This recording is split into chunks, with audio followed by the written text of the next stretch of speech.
Ot, letras israelíes con Ana Bejarano. ¿Preparados para un nuevo programa con Ana Bejarano? Hola, Ana. Hola Raquel, ¿qué tal? ¿Cómo estáis? Pues encantados de hablar contigo, como siempre, en este caso de poesía. Sí, y además de el mayor poeta hebreo de la segunda mitad del siglo XX. Si hay un poeta grande es Yehuda Amichai, y él estuvo activo como poeta escribiendo, pues justo lo que ocupa el lapso de tiempo que va de 1950 hasta que muere en el año 2000. Y es el poeta más grande de Israel, considerado en Israel era el más famoso, y luego internacionalmente pues también yo creo que es el más conocido. Y Ana, no siempre escribiría en hebreo, me imagino, porque él nació en Alemania. Bueno, escribir, publicar desde luego siempre en hebreo, porque tienes razón, él nace en Alemania en 1924, en una familia ortodoxa, además religiosa ortodoxa, pero que eran ya prosionistas. Y lo llevaban a un parvulario que era bilingüe en alemán-hebreo. O sea que, bueno, claro, están en Alemania en año 24 y empiezan a sufrir todo el antisemitismo, la familia y tal. En el año 35 emigran a lo que era a Eretz Israel, a la tierra de Israel, que era la Palestina del mandato británico, y entonces, respondiendo a tu pregunta, él tiene 11 años. Claro, cuando llega a Palestina, primero que él ya es bilingüe en hebreo y luego toda su vida se desarrolla en hebreo. Él escribe exclusivamente en hebreo. Es un escritor hebreo, aunque tienes razón que su lengua materna es el alemán. Bueno, ha sido una pregunta un poco estúpida por mi parte, porque no he hecho las cuentas de cuántos años tenía cuando llegó a Israel. Y Ana, no te creas porque hay autores como Raquel, por ejemplo, la famosa Raquel, la poetisa Raquel Blufstein, escribía en ruso cuando estaba fuera, siendo una niña. No ibas tan desencaminada, porque hay muchos poetas que han escrito de niños, adolescentes, y luego incluso ya más tarde su obra se ha recogido, no que ellos la publicaran, pero se ha publicado póstuma. Así es que podría haber sido. Tampoco suponemos que dejó de hablar alemán a los 11 años el día que llegó. Ahí estuvo siempre esta lengua en la cual podía haber escrito, pero claro, es que él ni siquiera se llamaba Yehuda Amichai. Cuando nace en Alemania, él se llamaba Ludwig Pfeiffer.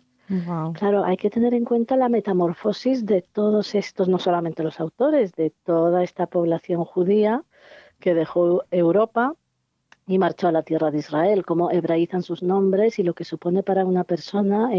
Nadie creo que lo consideramos sencillo cambiar tu nombre. Fue masivo. Y claro, de llamarse Ludwig Pfeiffer a llamarse luego Yehuda Amichai, pues es que eres otro.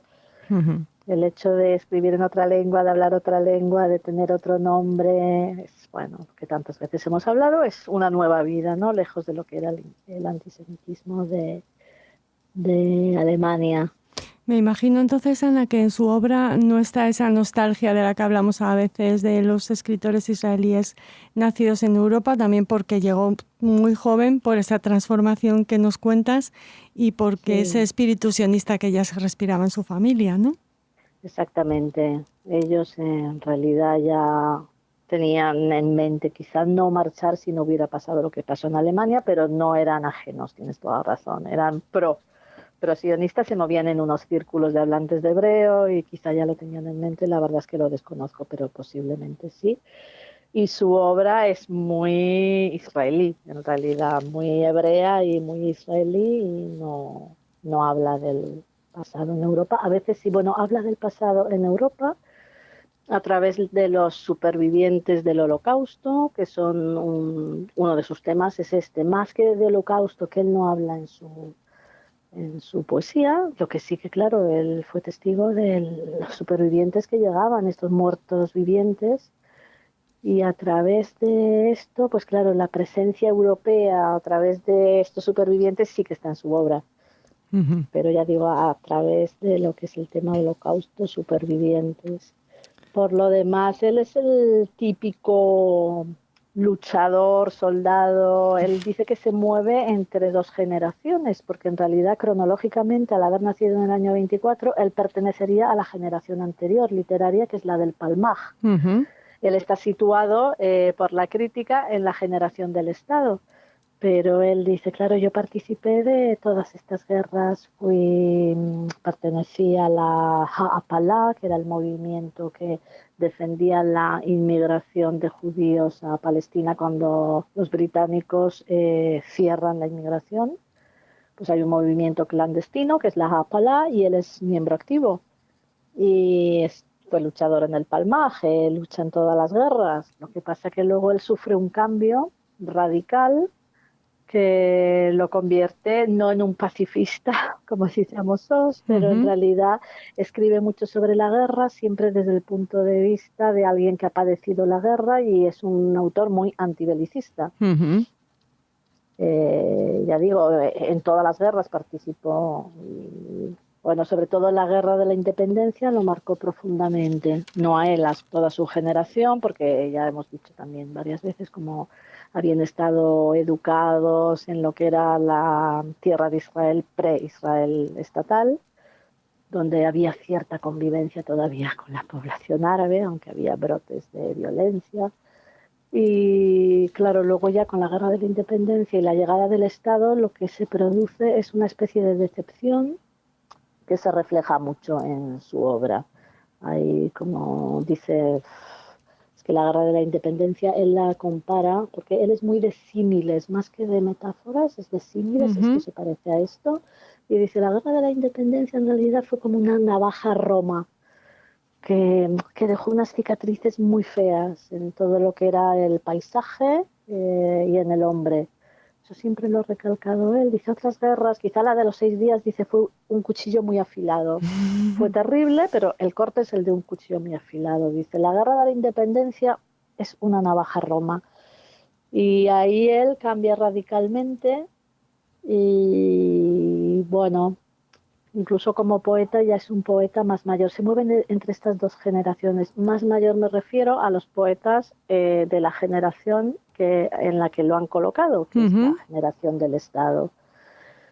Porque esta nueva generación a la que en prosa pertenecen Amos Oz, Aleph Yoshua, y él es el exponente máximo en poesía, la generación del Estado, que se llama también la generación del yo, en contraposición a la anterior, a la del Palmaj, es la generación del nosotros, donde todavía se funciona un poco como un nosotros colectivo que está conquistando la tierra, y luego viene esta generación del Estado en el que hay una introspección y ya los modelos literarios son más bien anglosajones, los modelos anteriores son más bien rusos y franceses, y él empieza a escribir siendo un estudiante de la Universidad Hebrea de Jerusalén, más o menos en el año 1950-1952, empiezan a publicar un grupo de estudiantes que luego son grandes poetas, todos ellos, como son Nathan Zach. Lo que pasa es que Nathan Zach es nacido en el año 30. Claro, no son muchos años de diferencia, pero 6 años cuando tienes 20 años son muchos. Se notan, sí. Claro, David Avidan y Appelfeld también pertenece a este grupo, y son un grupo de estudiantes en la Universidad Hebrea de Jerusalén que sacan una revista en ciclo estil que se llama la revista Likrat. Likrat significa hacia, la revista se llamaba Hacia, y la verdad es que iban hacia otro lugar con su poesía, se desmarcaban de lo que era la poesía socialista de la época anterior, que estaba muy marcada por un socialismo muy estricto, donde solo publicaban los poetas y los escritores que Abraham Shlonsky y Nathan Alterman permitían que publicaran. Y ellos se desmarcan de esta poesía que es más grandilocuente de Shlonsky, de Alterman, anterior a ellos, y optan por una introspección, por hablar más del yo, por huir de la empresa sionista, las guerras. Es un revolucionario. En realidad se le considera que revolucionó la poesía hebrea, la hace también en un hebreo más coloquial. Es una poesía, este libro es muy bonito, primero porque la traductora, ahora hablaremos de la ficha del libro, es muy buena, pero es una poesía, la de Yehuda Mihai, que pasa muy bien en traducción. hay otros poetas que juegan más con la lengua, que inventan muchas palabras, que tienen una sintaxis muy rebuscada y para mantener eso funcionan muy mal en traducción. Pero Yehuda Mihai es un poeta de poemas cortos, verso corto, verso blanco, no rima, bueno, rima algunas sí, pero no metro. Y luego habla de cosas muy universales y en un lenguaje muy sencillo que en realidad funciona muy bien. Funciona muy bien en todas las lenguas, por lo visto, porque se ha traducido muchísimo y ha llegado realmente a todo el mundo. Él una vez comentó que se había emocionado muchísimo en el metro de Nueva York cuando, estando esperando en una estación de metro, vio unos grafitis que eran poemas suyos, bueno, versos suyos, sí, eran unos versos suyos. Y quiere decirse, él pensó, claro, si está bajado aquí al metro, los grafitis, realmente es otra de las características de Yehuda Mihai, que a la crítica no la tuvo muy favorable, sobre todo al principio en absoluto. Luego la crítica pues se tuvo que plegar al gusto del público, pero el público lo adoró siempre. Así como suele pasar al contrario a veces, ¿no? Que el público a veces va a remolque de lo que diga la crítica, esperando a ver qué dice la crítica. El público no hizo ni caso de la crítica y bueno, siempre fue un bestseller en Israel. Y creo que fuera también, quizá fuera por otros motivos, ¿no? Porque es difícil siempre la poesía, ¿no? sí. La poesía y que lleguen, pero en Israel era bestseller. Él cuenta como los taxistas, cuando él montaba en un taxi, le decían, ¿qué? ¿Para cuándo tu próximo libro? ¡Qué país! Sí, qué país.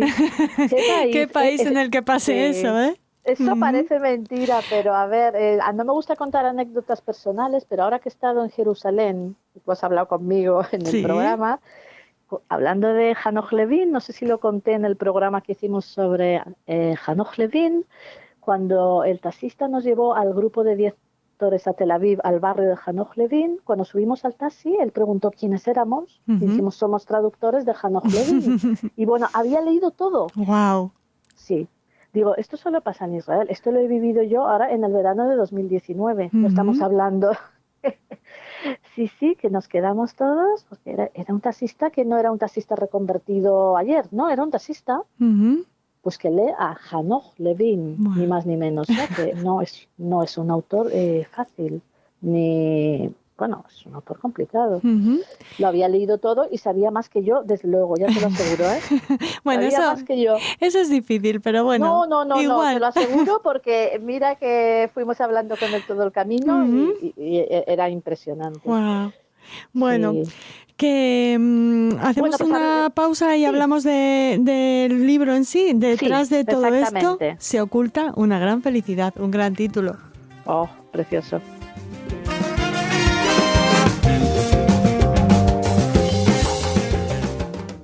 Traducido por Raquel García Lozano, nuestra queridísima Raquel.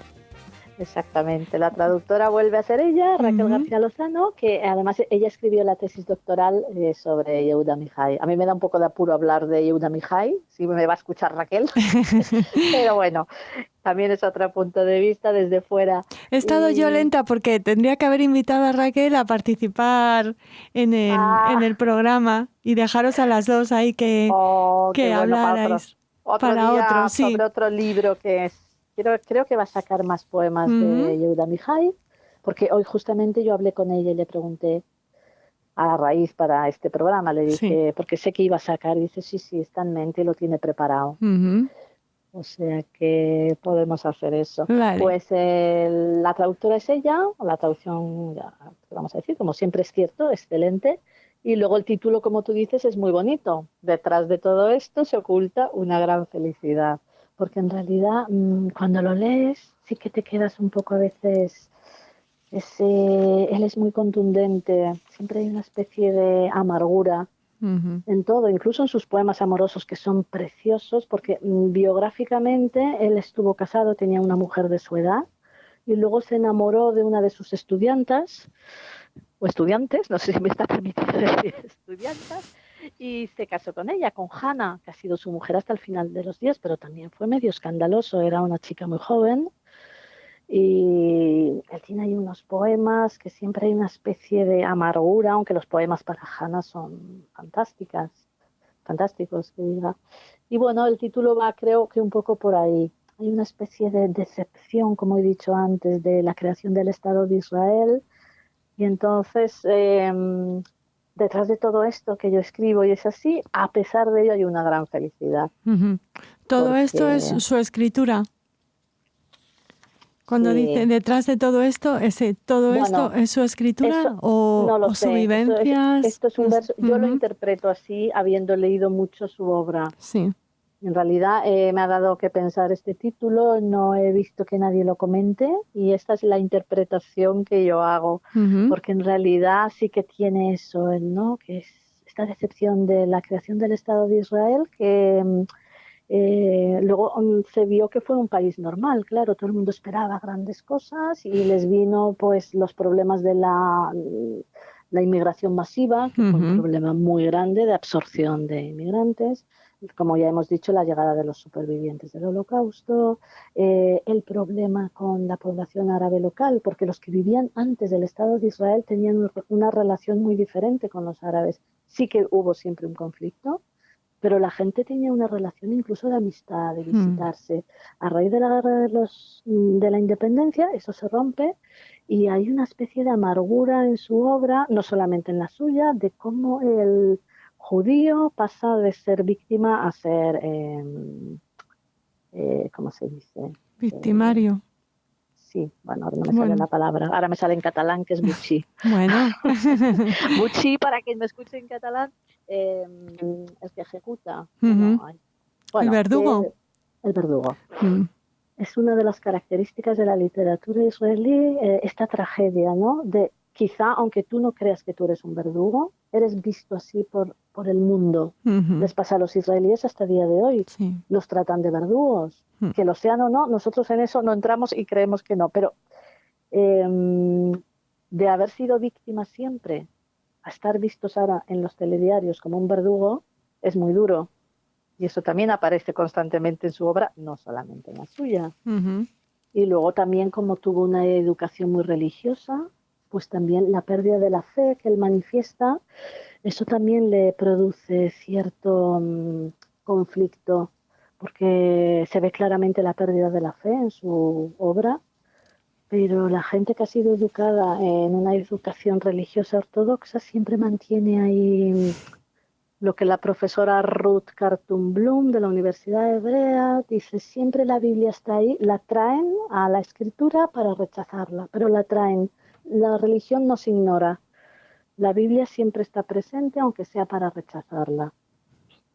Y bueno, ahora me he ido del libro, título, que era Detrás de todo esto se oculta una gran felicidad, que también es interesante porque es una edición bilingüe. Es que no quería dejar de decirlo porque es muy bonita esta edición y tampoco queríamos dejar de nombrar a la editorial, que es La Poesía Señor Hidalgo.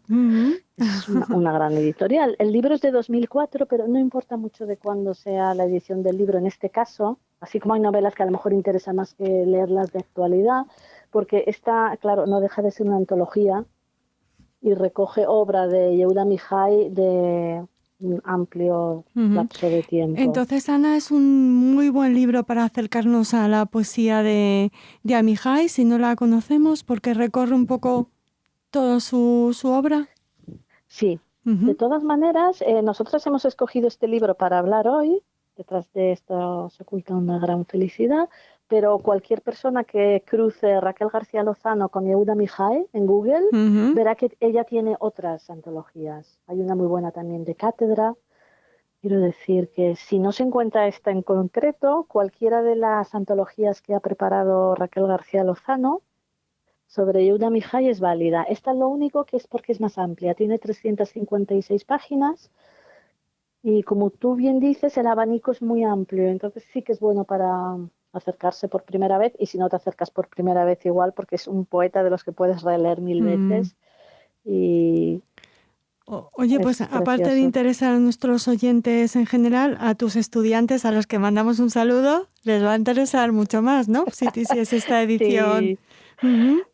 Sí, claro, no, ellos la verdad que siempre lo digo que no hay como los estudiantes. Si algo tiene bueno la universidad son sus estudiantes, que son uno mejor que el otro, pero Bueno, de verdad uno pues mejor que el otro. Y luego, si acaso también quiere decir, por si tenemos oyentes sí. catalanoparlantes, que Manuel Forcano, Ujú. también si cruzan Manuel Forcano y Yehuda Mihai, pues él es el traductor al catalán, que Muy también bien, él mismo es poeta y es un gran traductor. muy bien.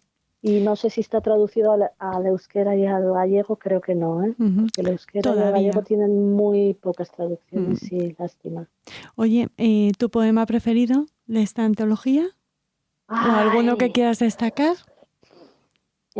también tiene una parte al que le criticaron mucho en su momento, que fue la poesía erótica, Ujú. no el público, ya digo, la crítica. Sí. Y aquí hay un poema que a mí me gusta, Ana Bejarano. que Ujú. dice, bueno, es muy poco erótico en mi opinión para lo que ellos le criticaron su erotismo. Pero mirad qué bonito es A este. Si te ver, parece lo leo, que es por breve. favor. Se titula Lástima. Éramos un buen invento. Amputaron tus muslos de mi cintura. Para mí serán siempre médicos, todos ellos. Nos desprendieron al uno del otro. Para mí son ingenieros. Lástima. Éramos un buen invento amando. Un avión hecho de un hombre y de una mujer con alas y todo. Nos elevamos un poco de la tierra, volamos un poco. Es preciosa la imagen. La del Es un avión gran y la de los poeta. muslos, sí, sí, sí. Sí. Muchas gracias por el poema y por el programa, Ana. Gracias a vosotros, Raquel. Hasta el próximo. Pronto. Adiós, hasta pronto.